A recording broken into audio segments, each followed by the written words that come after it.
250 stores opened during a pandemic? Like, say, what? Did you actually just say that? It brings tears to my eyes. It's just, this conversation defies the logic.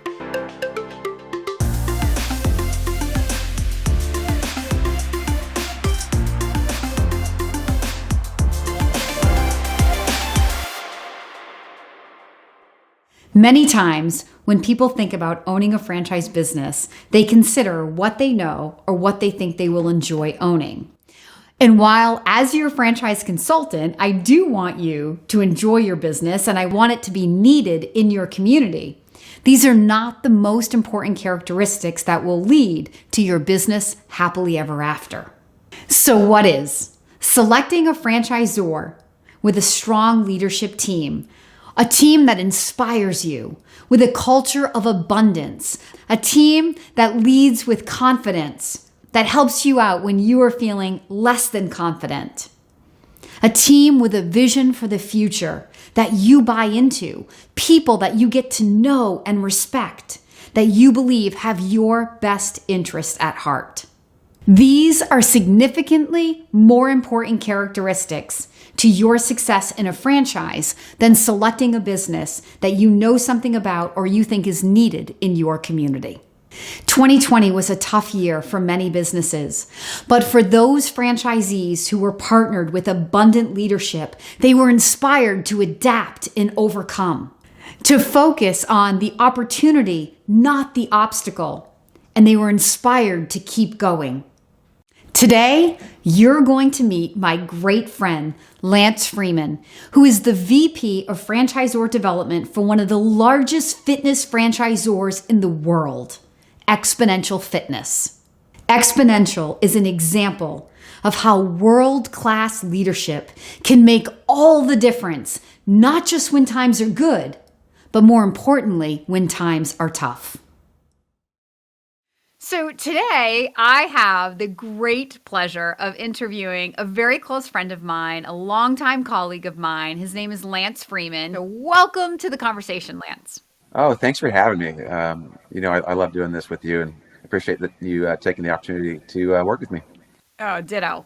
So the conversation I want to have with you today is really, when many people think about owning a franchise, they think about what they know, or they think about what their community needs, or they come to the idea of what is the business based on things external to them. And when they come to me, I'm one of the biggest advocates of selecting the right franchise is about finding a partnership, because ultimately, that's what you're buying, right? You're buying into people, a culture, a vision, and you're saying, hey, pick me to be the brand ambassador to take your vision back to my hometown and go build that business, correct? Absolutely. Couldn't agree more. When I think of one of our brands, Club Pilates, we awarded about 900 licenses with that brand. Probably 80% of them, before coming to confirmation day, had never taken a Pilates class in their life. And so it's kind of a big misconception that people need to be either, the technician in the brand or have a lot of franchising experience to get into, franchising. And that's not the case at all. And how exactly are those 900 franchisees or locations doing? They're doing really well. We're proud to say, as a part of Expo, we've got about 3,500 licenses awarded, and we've never had a permanent closure, so we've done really well, and that's through pandemic. So we're really proud of that record, if you will.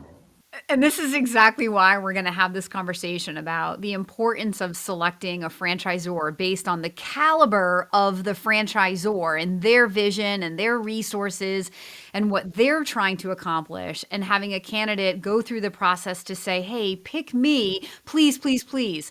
So let's talk a little bit. First of all, let's back up and talk a little bit about who Exponential Fitness is. And then let's talk a little bit about your vetting process of candidates. Thank you. Well, I guess on its face, we are the largest boutique fitness platform really in the world by a pretty substantial gap. We've got just short of 1,700 doors open domestically and other. We're in about 12 countries at this point, and so it's a really large platform.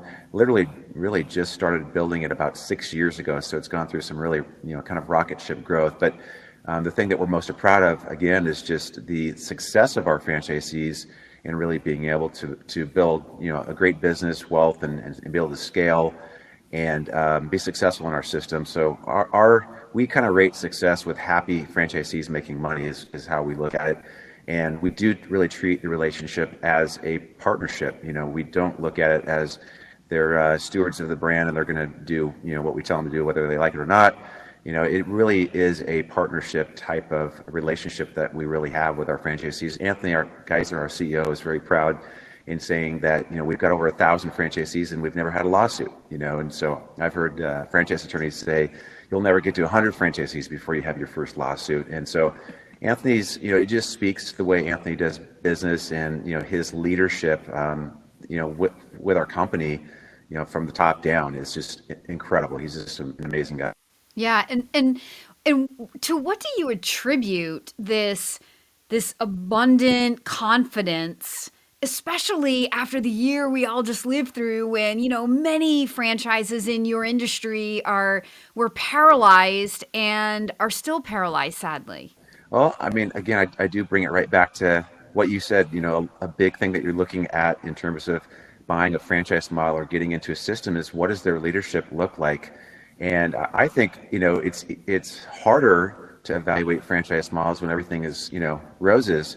But I think it's actually a great time to investigate brands when it's not so good and see how, they're faring, see how their partner has been with them in that process.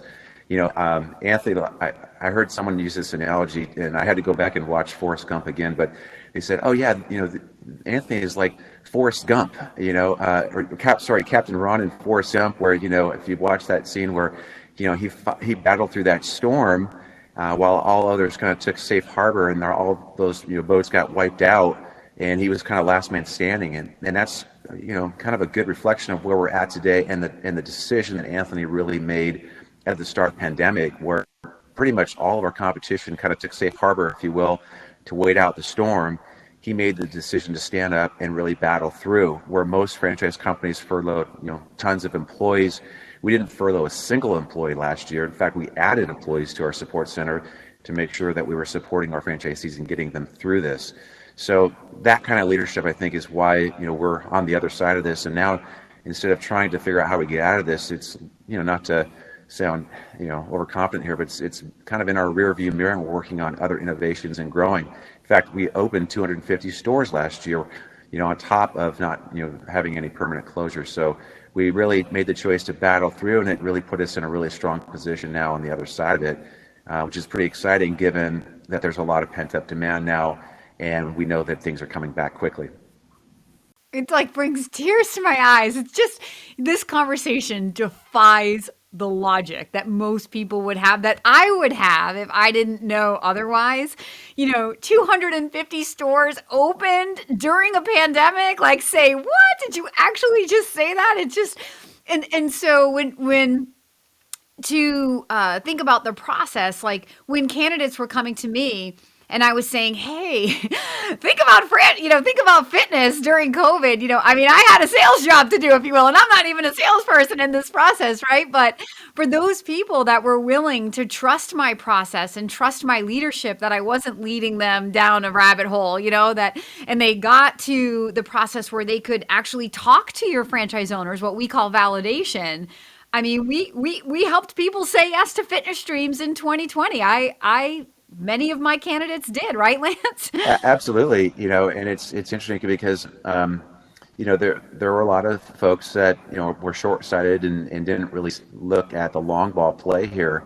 I always, I've been in retail for more than 25 years, and having gone through '08, could see what was going to happen here, and so people would ask me, why would I want to get into this fitness right now? And I said, why wouldn't you? You're able to negotiate historically low lease rates right now, 20 to 25% below market. You can ask for the world with landlords and get it, and really negotiate your largest fixed expense for the long term and set yourself up for success and really reduce your overall investment. And on top of that, while our competition is getting cleared, we have this pent up demand that's building and swinging back to us. And so it's interesting at this point, people are... Hold on. As people got the COVID-19. Not the virus, but like the freshman 15. There's a number of reasons why we're seeing it, but there's really a wellness boom happening now. We're seeing thousands and thousands of new members coming into our business every week right now. Uh, Partly to that, I used to call it the COVID-15, but then it moved to the COVID-20, I think, as time went by. And so definitely there's people that really realize they need to get back, to working out. They need to get back into a community. They're realizing they can't do it at home. They're not motivated. Anthony likes to say the at-home kitchen, never replaced the restaurant, and people want to be back, and so we're seeing that in a big way.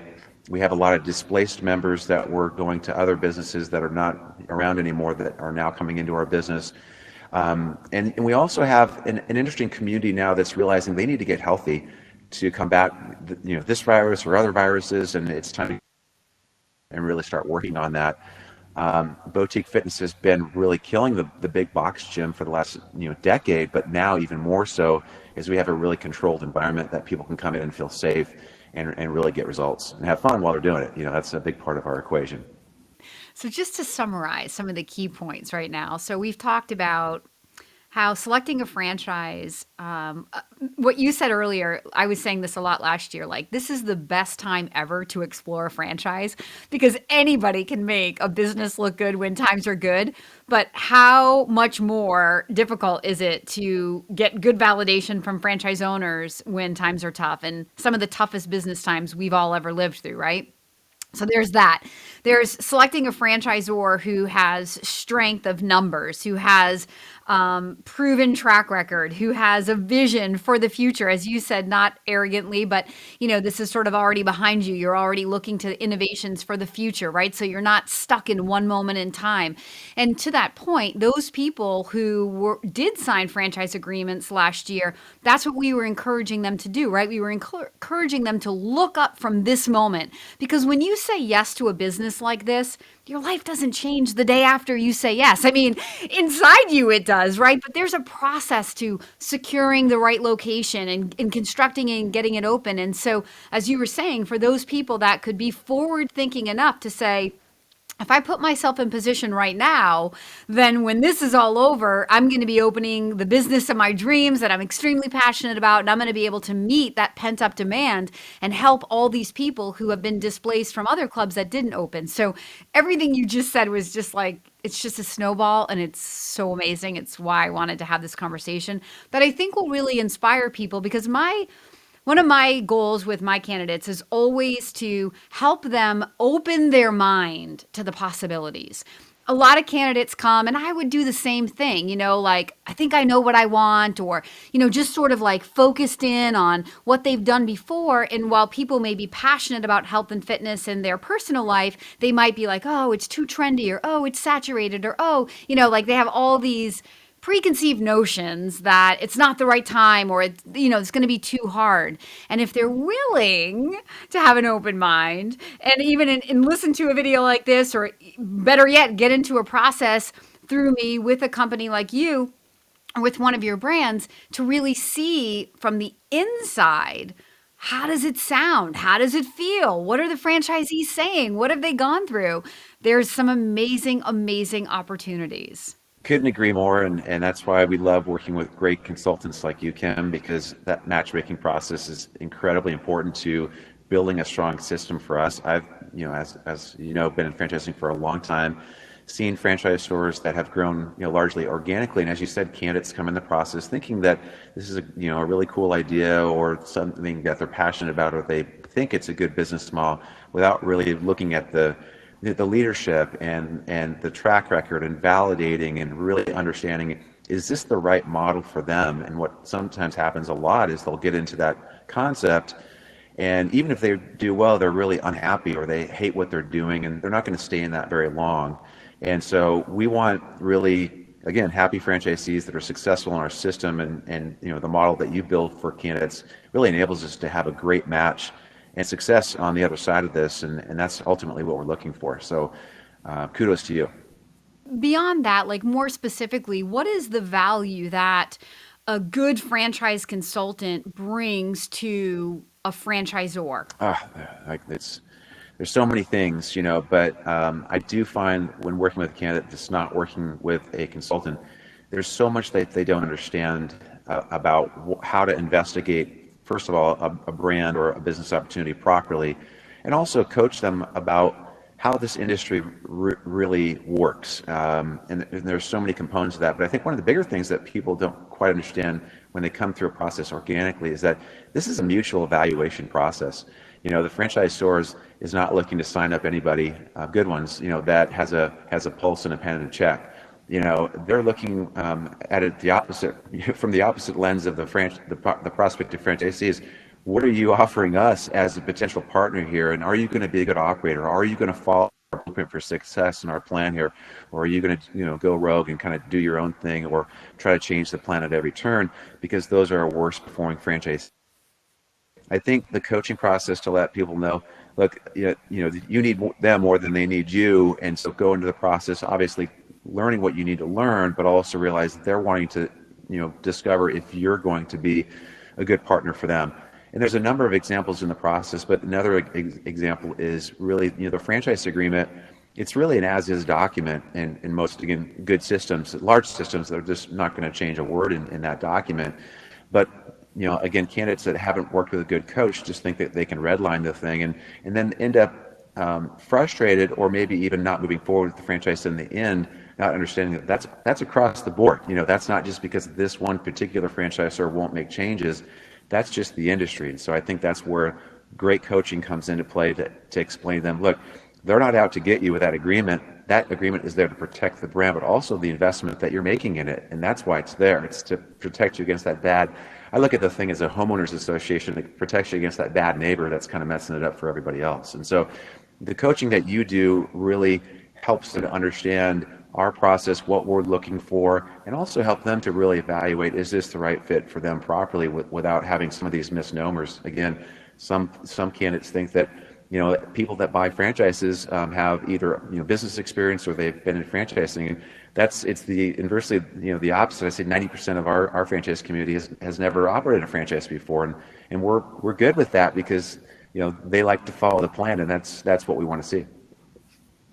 No bad That's habits. right. We don't have to Yeah, deprogram. that's great. Yeah. So it's great that, there's mutual respect on both sides. I couldn't do what I do and have fun helping people say yes to franchises without great franchisors like you. And it sounds like that you feel like you couldn't do what you do at the level you do it without great consultants like us who bring you highly, qualified people. No question about it. And, at the end of the day, Anthony says this over and over again, and we're real transparent about it. We like to say we're in the royalty business, and what that means is the better our franchisees do, the better we do as a franchisor. So there's a lot that goes into that, but we want to really pour a lot of support into them to make sure that they're performing at a high level, because we win when they win.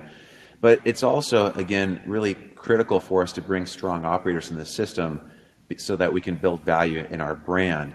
And again, we find by the referrals that we get from you, we have an infinitely higher potential to match up with a strong partner than someone that's just kind of coming through thinking that this is what they want to do, but they're really not going to be a great operator or a good fit for our brand or really understand the process.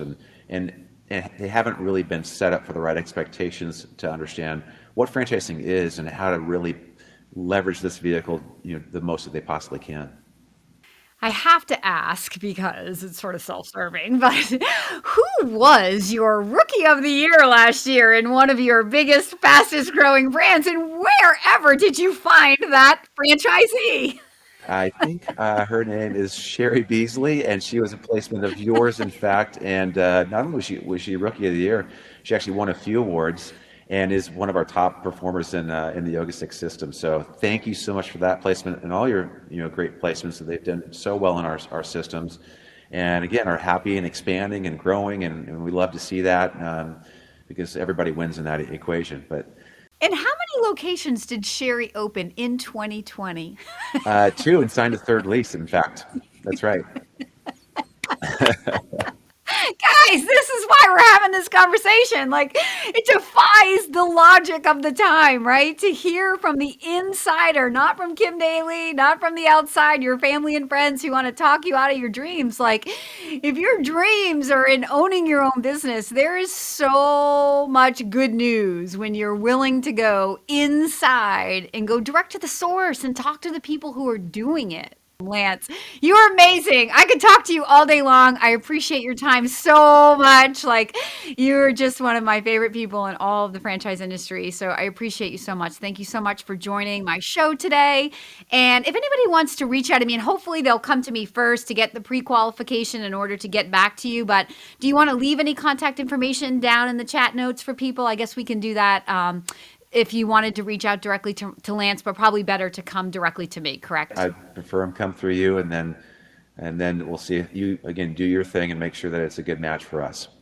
Sounds great. I appreciate your time, Lance. Thank you so much. Your time and all that you do. Thank you so much, Kim. Isn't it inspiring to hear this amazing example of success that literally defies all odds and logic?